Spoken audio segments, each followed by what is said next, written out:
समय पहले की बात है, एक जंगल में पक्षियों का एक झुंड बहुत दिनों से रहता था।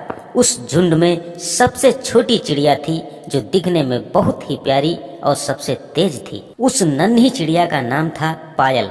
पायल को सभी चिड़िया बहुत प्यार और दुलार करते थे। उसे कभी उसकी माँ अकेला नहीं छोड़ती थी। एक दिन पायल जब अपने दोस्तों के साथ बगीचे में खेल रही थी तो उसे एक पेड़ की डाल पर लटकता हुआ एक मोतियों का हार दिखा।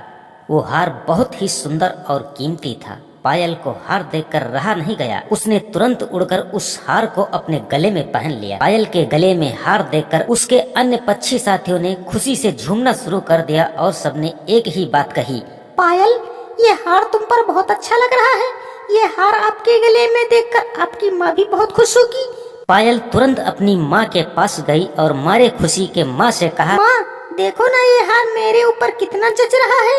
माँ, आपको भी ये हार मेरे ऊपर अच्छा लगता होगा। लेकिन पायल की माँ खुश होने के बजाय पायल से उस हार के बारे में पूछताछ करने लगी और कहा, बेटा, हार तो ठीक है, लेकिन इतना कीमती हार आपको मिला कहाँ? सच सच बताना, कहीं पड़ा हुआ मिला था या तुम कहीं से चुरा कर लाई हो? माँ की नाराजगी देख पायल को लगा कि माँ से ये हार मेरे ऊपर देखा नहीं जा रहा है। उन्हें जलन हो रही है कि इतना कीमती हार पहन रखा है, लेकिन हकीकत कुछ और थी। माँ बाप किसी का भी हो, वो अपनी औलाद के बारे में ऐसा कभी सोच ही नहीं सकता। लेकिन पायल में बचपना था। वो इसी बात से नाराज होकर अकेले ही जंगल में चली गई और एक पेड़ की डाल पर बैठकर सोचने लगी कि सभी ने तो मेरी तारीफ की, सिर्फ माँ को छोड़कर। उन्हें तो बस हार की पड़ी थी। एक बार भी माँ ने नहीं कहा कि ये हार तुम पर अच्छा लग रहा है। इतने में राजा के कुछ सिपाही वहाँ आए और पायल पर जाल डालकर उसे पकड़कर राजा के पास ले जाने लगे। इधर पायल की माँ उसे ढूंढ रही थी, लेकिन पायल उसे कहीं नजर नहीं आई।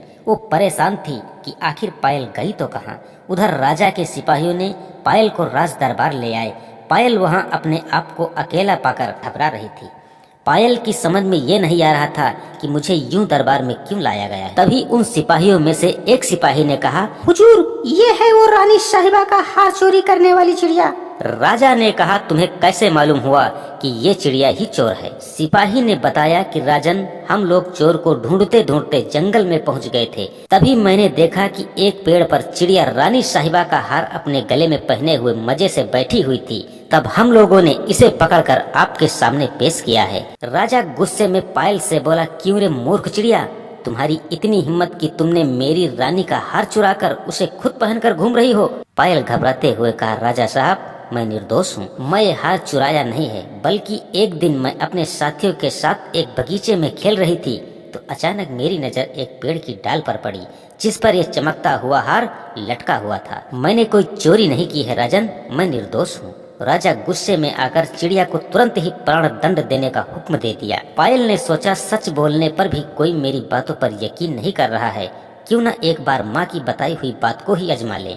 हो सकता है कि माँ की बताई हुई तरकीब काम कर जाए।